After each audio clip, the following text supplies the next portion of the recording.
The state-of-the-art vital signs monitor in the VIP room beeped steadily. A young nurse, Emily, confidently adjusted the position of a large man who had recently been admitted after a terrible accident. Despite how heavy he was, she managed to turn him over to smooth out the wrinkled sheet beneath him. Suddenly, the door flew open, and the attending physician rushed in. A name tag on his chest pocket read Dr. Wright. Tall and perfectly dressed in a pristine white coat, he exuded superiority. His cold eyes scanned the monitors out of habit before he leaned over the patient.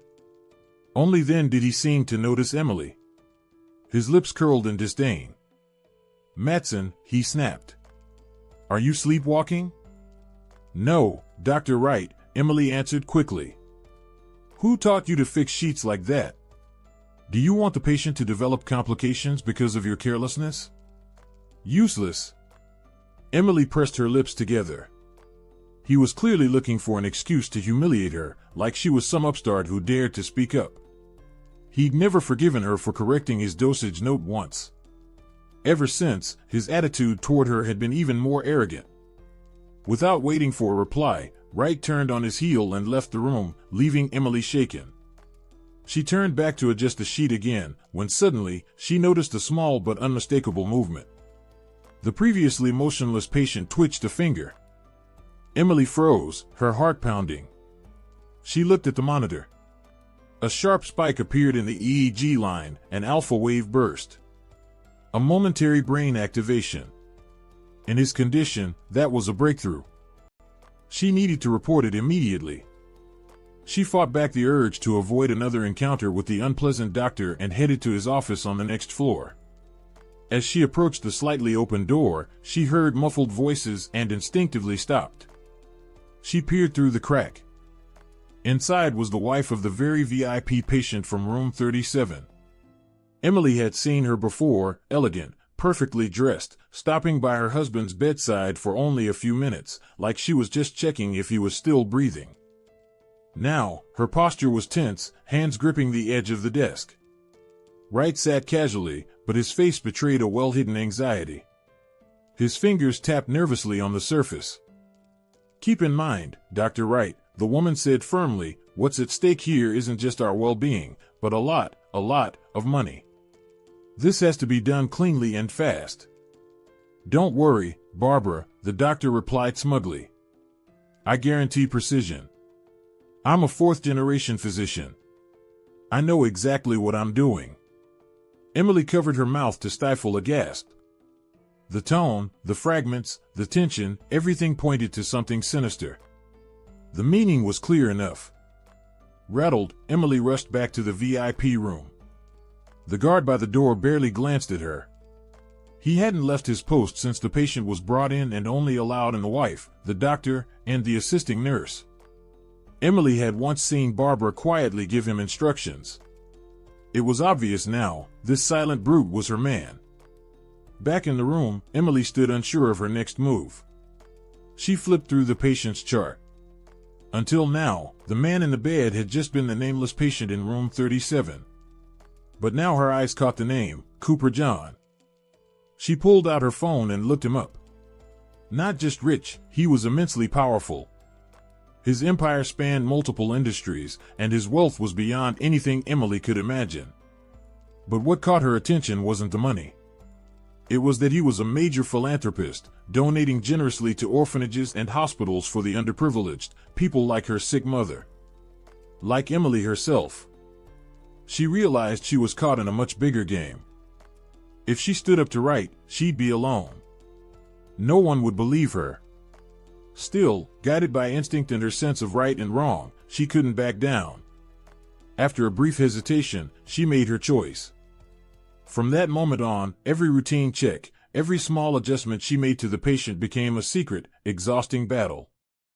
Days blurred into a tense vigil. Emily examined every one of Wright's orders. She subtly altered dosages, intentionally skipped certain medications, and even tampered with the equipment when needed, making sure the deadly instructions never reached the patient. Wright, unaware, continued his visits. Over time, his smugness turned to irritation. He grew darker, crueler, his frustration poured out on Emily in cold remarks and sharp glares. Barbara was growing uneasy, too. Her visits became more frequent. She glanced nervously at her husband before pulling right aside, whispering heatedly. Emily caught bits of their conversations. He's still not. That's impossible. Maybe the method isn't working. Or someone's interfering? Every time, Wright's fury grew. His eyes lingered on Emily with suspicion. But she kept fighting, inch by inch pulling Cooper back from the brink. And then, change began to show. His breathing deepened, his skin tone improved. EEG monitors displayed more consistent alpha rhythms. Even simple reflex tests showed life was clinging on. The conspirators were furious. Emily felt she was on the edge of being discovered. One morning, as she entered the room, she sensed something was wrong. Wright was already there, standing by the bed with a stony expression. He turned to her slowly, his eyes filled with icy rage. "Matson," he said in a dangerously low voice, "how do you explain this?" In his hand was the small container Emily had secretly attached to the floor to block the harmful drugs. He held it just enough for her to see. It was over. He had found her improvised filter. He had figured her out. "You thought I was a fool? That I wouldn't notice? I know exactly what I'm doing. And you're nothing but a petty nurse who dared to disobey me." He stepped closer, towering over her. "You've committed a serious breach, Matson. You treated a patient on your own, violating direct orders. One word from me, and you'll be out of here in disgrace. Your mother? I know how bad her condition is. She'll be left with no help if you don't cooperate. So either you start following my instructions without question, or you end up cleaning bathrooms in some roadside dump. Your call." He stared her down, triumph in his icy eyes. Then, without another word, he turned and walked out. Emily stood there, stunned. Despair washed over her. She sat down on the edge of the bed beside Cooper, tears welling up. Now her own fate hung by a thread. Lost in thought, she suddenly felt a cold hand grab her wrist, snapping her out of it. A chill ran through her entire body. She gasped and turned quickly. John Cooper was looking at her, unblinking. His eyes wide open, sharp with awareness. A second later, the guard's head appeared in the doorway. His gaze swept the room, landing on Emily. Panic gripped her chest. If he saw Cooper was awake, everything would be ruined. I dropped it," Emily blurted. Her voice trembled. "The floor bag, it slipped." She quickly bent down, pretending to pick something up from the floor. The guard lingered for a few seconds, eyeing her suspiciously. Then he gave a slow nod and stepped away. Emily straightened up, breathing heavily. Her wide, frightened eyes locked on John. He couldn't move his head, but he was staring right at her. He was awake, he'd heard everything. She moved closer. Her voice dropped to a whisper. "John, you're in terrible danger," she breathed, her words laced with desperation and hope. "Your wife, Barbara, she wants you gone. She's in on it with the doctor, with Wright. They've been trying to keep you from waking up. I saw him put something in your four, but I protected you. I secretly changed his orders to keep you safe," Emily's voice cracked. "But he found out. He's threatening me, threatening my mom. If he realizes you're awake, he won't stop. My life, my future is on the line now too." Emily looked at him pleadingly, waiting for a sign. Suddenly, John's hand, still resting on her wrist, tightened. It was a firm, shaky squeeze, filled with determination. A silent command, "Don't give up." At that moment, Emily felt the full weight of the battle ahead. There was no relief, just understanding. There was no turning back now, and the worst was still to come. She accepted the challenge. Their secret alliance was sealed. That evening, with a heavy heart, Emily stepped into room 37. She needed to prepare the patient for the night. As she began the routine, the door swung open. Barbara and Wright entered. Emily straightened. "What are you doing here, Matson?" Wright barked, irritation dripping from his voice. "Why are you always hovering around?" "I was changing the sheets, Dr. Wright," Emily muttered, eyes down. "Leave. Now," he snapped, waving her away with a sharp gesture. Emily stepped aside, pretending to fiddle with some instruments. She listened. Barbara approached the bed and leaned over her husband. Her face twisted with frustration.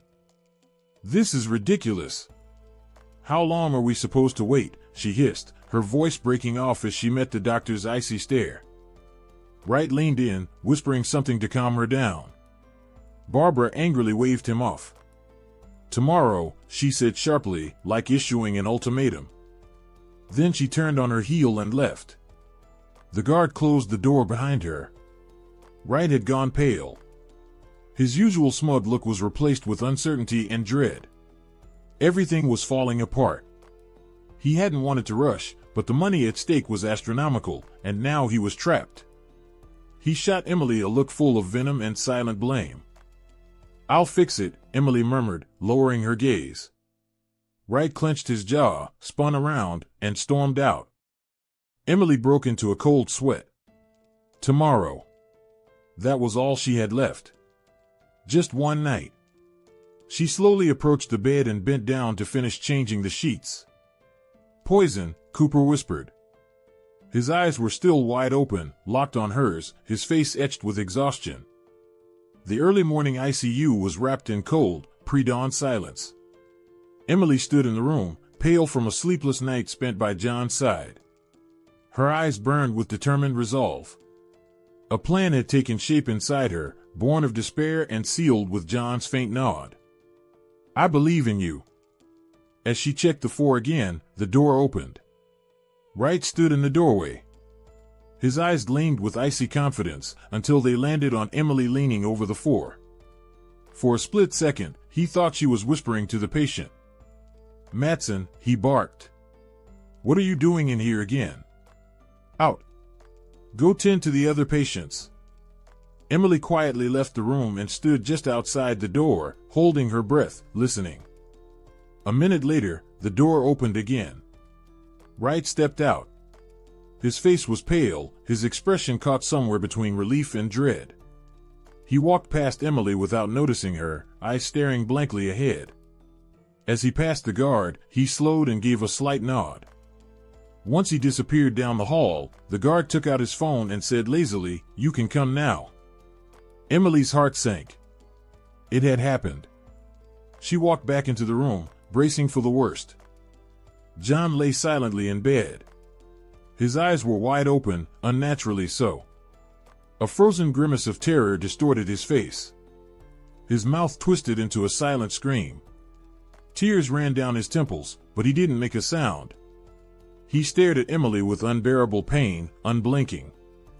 Emily sat quietly on the chair beside him, her own eyes dry. She watched him grimly. John began to tremble, his mouth barely moved. "He did it. I saw." Emily gripped his shoulder gently and whispered, "Hold on. It won't be long now." 3 hours later, the door opened and a small procession entered. Barbara dressed in black, Cooper's family attorney, Wright wearing a sorrowful mask, and the hospital's chief doctor. Emily walked in behind them. Wright was already explaining. "As I reported, all our efforts failed. John Cooper's condition took a sharp downturn. Today, clinical death was confirmed. His heart couldn't take it. You're free to see for yourselves." The chief doctor nodded, his eyes scanning Cooper's body before turning to Barbara. "My deepest condolences, Barbara. We'll need to settle the formalities regarding your husband's passing in our facility." Barbara raised a hand, cutting him off mid-sentence. She turned to the attorney, her voice firm. "You remember our agreement? Begin transferring the rights to the assets, businesses, and funds. Immediately. No delays." The attorney, startled by her urgency, nodded quickly. But then a deep, raspy voice made everyone flinch. John Cooper, still lying in bed, slowly, through enormous effort, spoke, clear and conscious. "Right. You're a murderer." His pain-twisted face was turned toward the doctor. The room froze in silence. Everyone looked around, stunned. Wright's face turned ashen. His eyes widened in horror, filled with a silent question.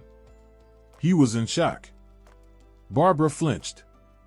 Her expression twisted from shock to fury. She turned to Wright, eyes blazing with accusation. "How is this possible?" she shouted. "Wright, you said he was finished." "What's going on here?" The chief doctor stepped forward, confused and alarmed. Wright tried to pull himself together, but he was shaking. His eyes darted between John and Barbara. Then, to his horror, he saw John slowly raise his right hand, and the 4-tube that had been taped to his vein slipped down behind the bed. The bag hadn't even moved. It wasn't connected to him at all. That morning, Wright hadn't noticed. It had looked perfectly normal. A flawless illusion of a working system. Cooper, now pointing a crooked finger at his wife, rasped, loud and clear. "She ordered them to kill me." Everyone froze. That's insane," Barbara snapped. Then she let out a cold, forced laugh, her expression hardening. "He's delirious. I wasn't even here. He's hallucinating." She suddenly turned to Wright, her voice sharp and biting. "And you're just a fraud, Wright." The chief doctor and Cooper's lawyer exchanged stunned glances. Then Emily raised her hand. And it was a small remote. "Shall I clarify what's really going on here?" she said calmly. All eyes turned to her as she reached toward the wall and removed a tiny camera, barely visible behind the window blinds. She pressed a button, and a video feed flickered to life on the monitor in the corner of the room. A voice rang out. The footage showed Wright and Barbara standing at John's bedside. Barbara's voice came through clearly. "Tomorrow. No excuses." The next clip showed Wright injecting something into the 4-line. Barbara went pale. Wright froze. Emily turned to the chief doctor. "Dr. Anderson, I request you immediately test the contents of that 4-bag for any poisons or toxins." Wright's eyes widened. "The patient knows. That nosy little nurse knows." They were both living proof of his crime. Barbara took a step back. Wright suddenly lunged for the 4-stand with a crazed scream, trying to rip down the bag. At that exact moment, the door burst open. 2 police officers, whom Emily had called in advance, walked in. One rushed at the doctor, the other toward a stunned Barbara. "You're under arrest for attempted murder," an officer announced as the sound of handcuffs clicked through the room. It was her. "She made me do it. It was her poison." Wright screamed in panic. Barbara spun around, her face twisted with rage. She shot a venomous glare at the now handcuffed Wright, who had turned beet red. "I told you to get rid of that girl," she hissed. "You said she was clueless, that she wouldn't figure it out. There's your clueless girl." The lawyer stepped forward awkwardly. "I'm Mrs. Cooper's attorney. I'll accompany her to the station," he said, lowering his head. He already knew there was little hope of defending her now. The chief doctor, finally recovering from shock, turned to the officers. "We'll fully cooperate with the investigation. This is beyond horrifying." Emily, meanwhile, had knelt by John's side. He was trembling, eyes filled with fear and fury. She gently wiped the sweat from his forehead, her touch calm and soothing. "It's okay now, John. It's over." Dr. Anderson stepped closer. "Emily," he began, "you saved a man's life and the integrity of this clinic. I don't even know how to thank you." John looked at Emily, his voice weak but sincere. "Emily, you saved me. I won't forget." 2 months later, John Cooper was recovering at home. The mansion where dark schemes were once hatched had become a peaceful place of healing.